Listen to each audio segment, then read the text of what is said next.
دنیا میں جس شخص کو بھی اللہ تبارک و تعالیٰ نے زندگی عطا فرمائی ہے وہ اللہ تبارک و تعالیٰ کی قدرت کا شاہکار ہے۔ ہمارے ہاں یہ ہوتا ہے کہ ہم پہلے تو یہ پہچان ہی نہیں پاتے کہ اللہ تعالیٰ نے ہمیں کتنی خوبیوں کتنی صلاحیتوں کے ساتھ نوازا ہے، پہچان نہیں پاتے، غور نہیں کرتے۔ لقد خلقنا الانسان فی احسن تقویم، اللہ نے بڑی بہترین ساخت پر خوبصورت ترین انسان پیدا کیے، لوگوں کو صلاحیتیں دی اللہ تعالیٰ نے۔ جو آدمی اپنی چالاکی کے ساتھ، تیزی کے ساتھ اور اپنی گفتگو کے فن کے ساتھ کسی بڑے سمجھدار آدمی کو معاذ اللہ دھوکہ دے لیتا ہے اور سیانے لوگوں کو لوگ پریشان کر دیتے ہیں، تو آپ غور فرمائیں، صلاحیت تو اس کے اندر تھی نا، لیکن اس نے غلط جگہ استعمال کی۔ اگر اپنی انہی صلاحیتوں کا وہ صحیح استعمال کرتا تو اللہ تعالیٰ اس سے بہت سارے خیر کے کام لے لیتا۔ پہلے تو ہم پہچانتے نہیں، غور نہیں کرتے۔ وہ جو کہا گیا تھا نا، من عرف نفسہ فقد عرف ربہ، کہ جو اپنے آپ کو پہچان گیا وہی تو اللہ تعالیٰ کو پہچان گیا۔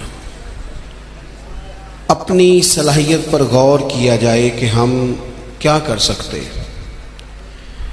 کون سی خدمت ہے جو اللہ تبارک و تعالیٰ اپنا فضل کرے تو ہم وہ سر انجام دے سکتے ہیں۔ وہ کوئی بھی ہو، ایک بی بی مسجد نبوی شریف میں جھاڑو دیتی تھی، اس کا انتقال ہو گیا، صحابہ نے حضور کی تکلیف کے پیش نظر اطلاع نہ دی کہ محبوب کو تکلیف دینا مناسب نہیں، دفن کر دیا۔ صبح محبوب نے قبر پہ کھڑے ہو کے فرمایا، صفیں بناؤ، میں دوبارہ جنازہ پڑھاؤں گا۔ کوئی کام تو کیا نا زندگی میں، کوئی ڈیوٹی تو کی نا۔ ایک تو ہم اپنی صلاحیت کو دیکھو، کسی نے کہا تھا کہ میں کسی شخص سے بیزار نہیں ہو سکتا کیونکہ ایک ذرہ بھی تو بیکار نہیں ہو سکتا۔ ایک تو اپنے آپ کو بیکار نہ سمجھے۔ ہمارے ہاں لوگ کمزور پڑ جاتے ہیں، میں غریب آدمی ہوں، میں پیچھے رہتا ہوں، میری کون سی فوٹو آتی ہے، میں کون سا چار لوگوں میں پہچانا جاتا ہوں، پیسے میرے پاس۔ یہ کمزوریاں ہیں، یہ خود اعتمادی کو ختم کرتی ہیں۔ اپنی صلاحیت کو پہچانا جائے، غور کیا جائے کہ ہم کیا ڈیوٹی زندگی میں کر سکتے ہیں، اس پر توجہ دی جائے۔ اور پھر جب اپنے آپ کو پہچان لیا جائے کہ بھلا میں یہ دیکھیں نا، مدارس، مساجد، خانقاہیں، یہ سارے سلسلے، اس میں اگرچہ نام ایک بندے کا لکھا ہوتا ہے کہ فلانے نے بنائی ہے، لیکن اس میں سینکڑوں لوگ شامل ہوتے ہیں۔ یعنی وہ جگہ دینے والا بھی بڑا باکمال آدمی ہوتا ہے، وہاں ڈیوٹی دینے والا بھی بڑا باکمال آدمی ہوتا ہے۔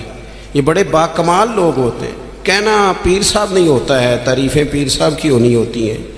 اور اب تو اللہ خیر کرے، بعض آستانوں پہ لوگوں نے باقاعدہ بندے رکھے ہوئے ہیں تعریفیں کرانے کے لیے۔ اللہ والوں کو اس کی ضرورت نہیں ہوتی۔ خوشبو کو بھی کبھی بتانا پڑا ہے کہ میں خوشبو بتایا نہیں کرتی، خوشبو تو آیا کرتی ہے۔ تو یہ نام تو قبلہ پیر صاحب کا ہی آئے گا، انہی کا ذکر آئے گا، چلے اچھے لوگ ہیں، آنا بھی چاہیے، لیکن بڑی خدمات ہوتی ہیں ان لوگوں کی جو آستانوں پہ ڈیوٹیاں کرتے ہیں، جو پیر صاحب کے آنے والے مہمانوں کی خدمت کرتے ہیں، جو وہاں رات کو دیکھتے ہیں، جو وہاں ڈیوٹی کرتے ہیں۔ اگر یہ سارے لوگ نہ ملیں تو کام ہوتا نہیں۔ تو ایک تو دیکھیں کہ صلاحیت کیا ہے۔ دوسری بات یہ کہ جب پتہ چل جائے تو پھر وقت کو بیکار ضائع نہ کریں۔ رب کے بندوں میں اور عام بندوں میں فرق کیا ہوتا ہے؟ عام لوگ وقت ضائع کرتے ہیں، رب کے بندے اپنے وقت کو قیمتی بنا کے رب رسول کو راضی کر لیتے ہیں۔ ہمارے اوقات ضائع ہوتے ہیں۔ ڈھیر سارے لوگ ہیں، وہ کہتے ہیں میں بور ہو رہا ہوں، تو میں اکثر کہتا ہوں کہ بور ہونے کے لیے بھی تو ٹائم چاہیے نا۔ ہمیں تو ٹائم ہی نہیں ملتا، بھلا کس وقت بور ہو، ٹائم ہی نہیں ملتا۔ وہ جناب آپ پوچھیں کسی آدمی سے کہ یہاں کیوں کھڑے ہو، کہتے ہیں میں ٹائم پاس کر رہا ہوں، تو میرا کئی دفعہ دل کرتا ہے پوچھنے کو کہ آج آپ نے ایک سپارہ قرآن پاک کا پڑھا ہے؟ محبوب تو پوچھتے تھے نا صحابہ سے صبح کہ آج کسی نے جنازہ پڑھا ہے، مسکین کو کھانا کھلایا ہے، آج فلاں آدمی نے کوئی نیکی کی محبوب سوال کرتے تھے تو ٹائم پاس کر رہا ہوں جی بھی اتنا ٹائم آیا کہاں سے جسے پاس کرنا پڑا. بعض اوقات 1 منٹ ٹھہرنا میں آیا او بھائی 1 منٹ میں 3 دفعہ سورۃ اخلاص پڑھی جا سکتی ہے اور پورا قرآن پاک پڑھنے کا ثواب ہے. آپ نے 1 منٹ کو ایسے سمجھ لیا ہے وقت کا ضیاع. یہ بہت سارے لوگ ہیں جو تبصرے کرتے ہیں, فارغ ہیں کام کوئی نہیں, اس پر بھی تبصرہ اس پر بھی تبصرہ, اس کی بھی بات کرو. بھائی اتنا تو ٹائم ہی نہیں ہے کہ آپ اس کی بات کریں, اتنا کہاں سے وقت آیا. نبی پاک علیہ الصلوۃ والسلام نے فرمایا, یہ سیاستہ میں حدیث موجود ہے, فرمایا جب صبح سورج طلوع ہوتا ہے تو دن جب چڑھتا ہے تو دن اعلان کرتا ہے, وہ دن اعلان کرتا ہے کہ لوگوں میں آج آیا ہوں, آج کے بعد دوبارہ نہیں آؤں گا. اگر جو کام تم نے کرنا ہے وہ آج کر لو, میں آج آیا ہوں, آج کے بعد دوبارہ. آج 10 ستمبر کو جس بندے نے سارا دن قرآن پاک نہیں نہ کھولا, یہ اس سال کا 10 ستمبر اسے دوبارہ نہیں ملے گا زندگی پر. جس نے آج صبح سے ایک دفعہ بھی, میں اکثر کہتا ہوں نبی پاک علیہ السلام نے سارے دن اور ساری راتیں امت کو یاد کیا اور سارا دن ہی گزر گیا, امت نے ایک بار بھی درود و سلام نہیں پڑھا. سارا دن ہم نے بہت ساری خیر کر سکتے تھے, اچھا مشورہ دے سکتے تھے, کوئی بات سیکھ سکتے تھے, لیکن وقت ضائع کرتے. اپنے اوقات کو مرتب کریں. ہمارے بزرگوں کے ٹائم مرتب تھے, طے تھے. امام بخاری اگر ہماری طرح ہوتے تو قرآن مجید کے بعد ایک صحیح ترین کتاب ہمیں دے پاتے. امام مسلم کا بھی اگر وہی حال ہوتا جو آج ہمارا ہے. ڈھیروں لوگ ہیں جنہوں نے بخاری پڑھی نہیں پوری, مسلم شریف کو پڑھا نہیں, اور انہوں نے کتنی محنت کر کے احادیث پر گفتگو کر کے فرق نکال کے کہ یہ حسن ہے, یہ ضعیف ہے, یہ صحیح ہے, یہ متواتر ہے, انہوں نے ہمارے سامنے رکھی. اعلیٰ حضرت فاضل بریلوی نے 1000 کتاب لکھی ہے. کتنی؟ اور کتاب ایسی نہیں کہ وہ مطلب کانٹ چھانٹ کے کتاب بنا لی ہو, وہ جس سمت آ گئے ہیں سکے بٹھا دیے ہیں.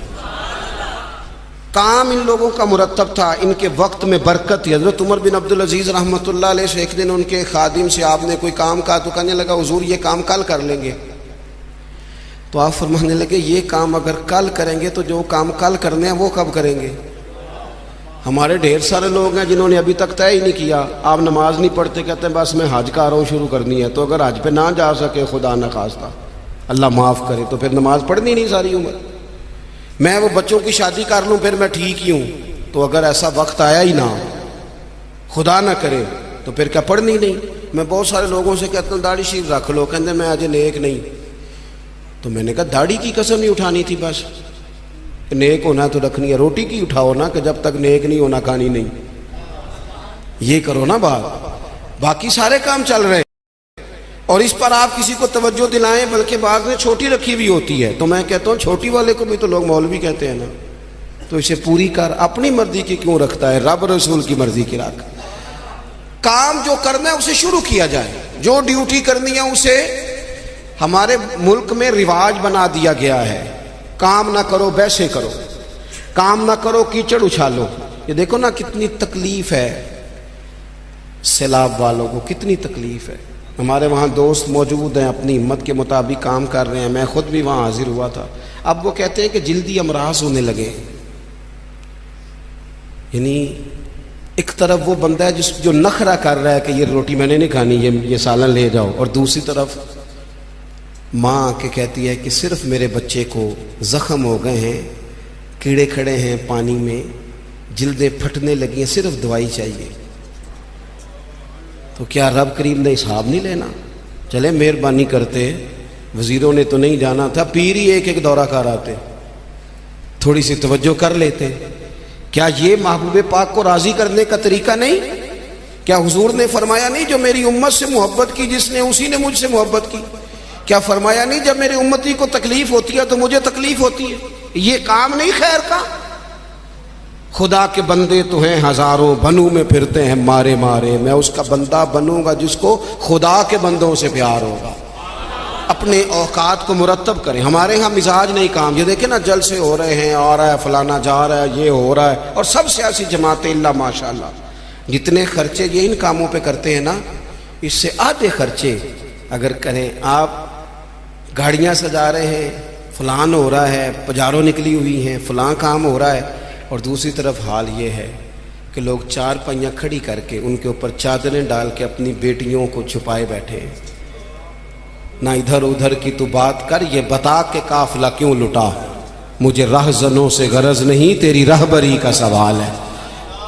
تھوڑا سا توجہ دینے کی ضرورت ہے کہ ہم ترجیحات ہماری کیا ہیں, ہم اصل میں کرنا کیا چاہ رہے ہیں, ہمارا رستہ اور سفر کیا ہے.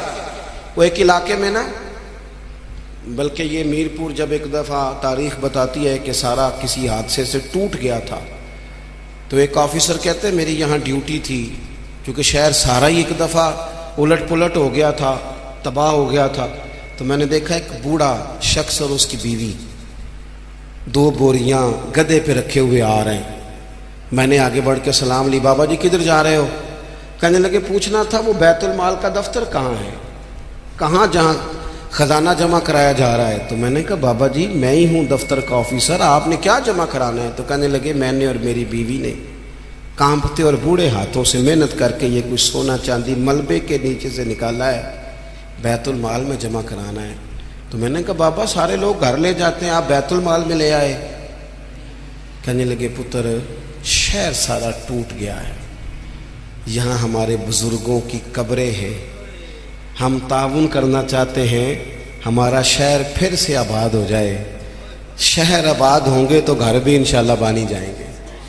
وطن جب رہتے ہیں نا تو پھر سارے کام ہی چلتے رہتے ہیں, لیکن آپ پرواہ نہ کریں, وقت کو ضائع کریں اور فضول ابحاث میں ٹائم ضائع کریں, کوئی معنی نہیں. آپ دیکھیں نا نبی پاک صلی اللہ تعالیٰ علیہ وسلم نے فرمایا وہ بہترین مسلمان ہے جو لا یعنی باتیں چھوڑ دے, بے مقصد باتیں زندگی میں چھوڑ دے, بس با مقصد باوقار پتے کی بات زندگی میں کریں, وقت کو ضائع نہ کریں. اور جن لوگوں نے اپنا وقت مرتب کیا, کام کیا, ڈیوٹی کی زندگی میں, حضرت عمر بن عبدالعزیز کی عمر 39 سال ہوئی ہے, پوری 40 نہیں. کتنی بولیے؟ 39 سال کی عمر میں یہ بندے نے روز قرآن پاک بھی پڑھا, درود پاک بھی پڑھا.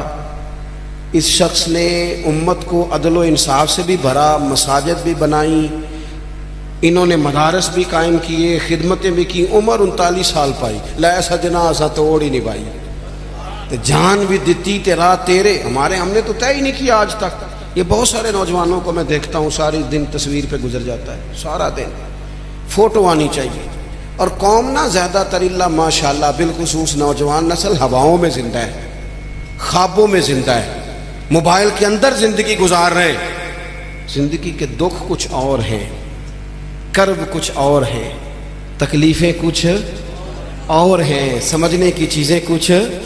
جب دوائی کی ضرورت ہو تو پھر گوشت سے پیٹ نہیں بھرا جاتا, پھر دوائی ہی کھانی پڑتی ہے. ترجیحات اور ہیں, ہمیں اور طرف بڑھنا ہے اپنے آپ. اور جب بندہ مرتب زندگی گزارتا ہے نا, جس مقصد کے لیے رب کریم نے اسے بھیجا, الذی خلق الموت والحیات لیبلوکم ایکم احسن عملا, جب وہ بہترین عمل کرتا ہے تو پھر وہ کافر کا نظریہ ہے کہ مر جائیں گے تو فنا ہو جائیں گے, زندگی میں جو موج کرنی ہے کر لو, یہی ہے سارا کچھ. مومن کو تو بتایا گیا ہے کہ تو یہاں قیدی ہے, تیری یہاں زندگی رب چاہی گزار دنیا میں, اللہ رسول کی مرضی پہ چل. قیامت کے دن اللہ تبارک و تعالی جنت میں تجھے ساری نعمتیں عطا فرما دے گا. یہ کووڈ-19 کے دن تھے نا, تو مجھے ایک سرکاری ادارے میں مدعو کیا گیا. کہنے لگے جی خوف بڑا ہے لوگوں پہ, کرونا سے ڈرتے ہیں. بعض لوگ تو ایسے ہیں جو کسی جگہ یہ ٹینشن بڑی سوار ہوتی ہے نا. ایک صاحب میرے سامنے بیٹھ کے کہنے لگے جی مجھے تو زیادہ لوگ جمع ہو جائیں تو گھٹن ہونے لگ جاتی ہے, تو یہ قبر میں تو میں تو بڑا خوف کھاتا ہوں. تو میں نے ان سے کہا قبر کھڈا ہے, گڑھا ہے, دوزخ کے گڑھوں میں سے گڑھا ہے, حدیث صحیح موجود ہے, بات بالکل ٹھیک ہے. لیکن قبر کی ایک دوسری حالت بھی ہے جو بندہ مومن کے لیے. آپ کا جو خیال ہے نا سانس کیسے آئے گی، چاروں جانب سے بند ہے، تو جو رب ماں کے پیٹ میں بندے کو سانس کے لیے موقع دیتا ہے نا، اور اگر کوئی اس سے بھی زیادہ آسان بات سمجھنا چاہے تو انڈا چاروں جانب سے بند ہوتا ہے، سوراخ بھی کوئی نہیں ہوتا، چاروں، میری طرف دیکھیں جی، چاروں جانب سے انڈا بند ہوتا ہے، لیکن جب چوزا نکلتا ہے تو زندہ بھی نکلتا ہے، سانسیں بھی لیتا ہے اور خوبصورت بھی نکلتا ہے۔ تو جو مالک وہاں اس کے لیے ساری آسانیاں فراہم کرتا ہے وہ قبر میں بھی فرمائے گا۔ لیکن دو حالتیں ہیں نا، ایک وہ کھڈا ہے، وہ گھڑا ہے۔ دیکھیں میں نے اگر گجرانوالہ آنا ہے تو گجرانوالہ کی سڑک پہ چڑھنا چاہیے، پنڈی والی سڑک پہ تو اگر کوئی سڑک ہی اختیار کی ہو جو سیدھی کھڈے میں جاتی ہو تو اس نے تو سڑک جان بوجھ کے اختیار کی ہے، نہ حلال حرام کی تمیز ہے، نہ بولنے میں احتیاط ہے، نہ کوئی پرواہ ہے، نہ بیٹیوں کا حق دیا ہے، نہ بہنوں کو ان کا حق دیا ہے، نہ ذمہ داریوں کا احساس کیا ہے۔ تو پھر اللہ معاف فرمائے، اس نے تو سفر ہی کھڈے کا شروع کیا۔ لیکن اگر اس نے زندگی تھوڑی محتاط گزاری ہے، رب چاہی گزاری ہے، تو پھر قبر کی دوسری حالت بھی حضور نے بیان کی۔ یعنی بندہ مرے گا تو ذرا تصور کرنا کیا کہنے لگا ہوں، جب وہ مرے گا تو اس کی صرف قبر نہیں بلکہ اس کی قبر باغ ہے، کیاری ہے، قبر باغ ہے، اور معمولی باغ نہیں، جنت کے باغوں میں سے باغ، اور ایسی کیاری جنت کی، ایسا باغ، ایسا گلشن کہ جس میں آنکھ کھلتے ہی پہلی زیارت ہی مدینے والے محبوب کی نصیب ہوگی۔ کیا کہا حضرت نے، کہنے لگے لحد میں عشق رخ شاہ کا داغ لے کے چلے، ہم نے اندھیری رات سنی تھی چراغ لے کے چلے۔ اب اللہ فرماتا ہے یوم نحشر المتقین الی الرحمن وفدا، فرمایا جو متقی لوگ ہوں گے نا، پرہیزگار، وہ جب رب کی بارگاہ میں پیش کیے جائیں گے تو مہمان بنا کے پیش کیے جائیں گے، اللہ کی بارگاہ میں مہمان بنا کے۔ وَنَسُوقُ الْمُجْرِمِينَ إِلَىٰ جَهَنَّمَ وِرْدًا، اور مجرموں کو جہنم کی طرف پیاس سے ہانکا جائے، پیاس سے ہانکا جائے۔ اپنے معاملات زندگی کو ہمیں جلدی سے طے کر لیں، وقت نہ گزر گیا تیزی سے، کالے بالوں کی جگہ سفید آنے لگ گئے، اور تندرست وجود کہیں کہیں سے درد کرنے لگ گیا۔ یاروں کے دوستوں میں سے، یاروں کی جماعتوں میں سے کچھ دوستوں کے ہم جنازے پڑھائے، وہ جنہ باجوں ایک پل نہیں سجیندے، پھر وہ شکلیں یاد نہ رہی ہیں۔ داؤد تائی رحمۃ اللہ علیہ سے ہارون رشید نے کہا تھا کہ کوئی نصیحت کر دیں، تو فرمانے لگے آپ کے والد کہاں ہیں؟ کہا قبرستان میں، دادا قبرستان میں، کہا ایک بیٹا بھی تھا قبرستان میں، بھائی قبرستان میں۔ فرمانے لگے تو نے اتنے جنازے پڑھے، ابھی بھی میں تجھے نصیحت کروں؟ تیرا کیا خیال ہے؟ وہ چلے گئے، تو نے نہیں جانا؟ او پئیاں دستیاں قبراں جنہ تے پھول پئے، ادھروں تے کوئی نہیں جی آمدہ، ادھروں ہی لکھاں گئے۔ اپنی زندگی میں تھوڑا چیزوں کو طے کریں۔ بڑی ہو گئی تصویریں، بڑی ہو گئی ویڈیو، اور بڑے ہو گئے چکر، اب بڑا کچھ ہو گیا۔ اب تو بھائی کوئی اگلا کام ہو، توجہ ہے اب دوستوں کے میری بات میں، اب کچھ تھوڑی سی نا تیاری ہو۔ اور آخری بات یہ صوفیاء کرام تھے نا، ان کے مصلح آباد تھے، اللہ اللہ کرتے تھے، ہماری جان نہیں چھوٹتی۔ اب تو ڈاکٹر کہتے ہیں کہ بہت سارے لوگ چونکہ وہ زندگی موبائل پہ گزارتے ہیں تو گہری نیند سو ہی نہیں پاتے، ہر وقت توجہ کہیں اور لگی ہوئی ہوتی ہے، ہر وقت وہ تو سنجیدہ مطلب سو ہی نہیں پاتے، چار چار موبائل رکھے بزنس مین صاحب نے، اللہ کسی کو کوئی بات سنا رہے ہیں، کسی کو کوئی سنا رہے ہیں، یاد ہی نہیں رہتا میں نے سویرے کیا کہا تھا۔ الجھی سی زندگی کب ہوتی ہے؟ جب بندہ مصلے پہ نہیں بیٹھتا، سارا کچھ بند کر کے، جان چھڑا کے، سرے رات بندہ کچھ دیر اللہ اللہ کرے۔ والذین یبیتون لربہم سجدا وقیاما۔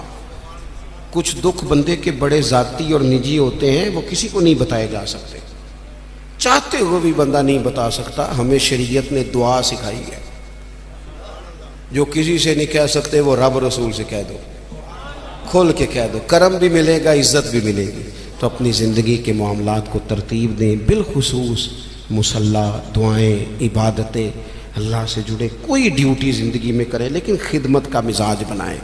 یہ جو دوڑ دھوپ ہے نا ہماری بلا وجہ کی، اس سے باہر آئیں۔ اللہ کی بارگاہ میں دعا کرتا ہوں اللہ مرحوم بزرگوں کی بخشش فرمائے اور ہم سب کے حال پہ رحمت کی نظر فرمائے۔ آخر دعویٰ یعنی الحمدللہ رب العالمین۔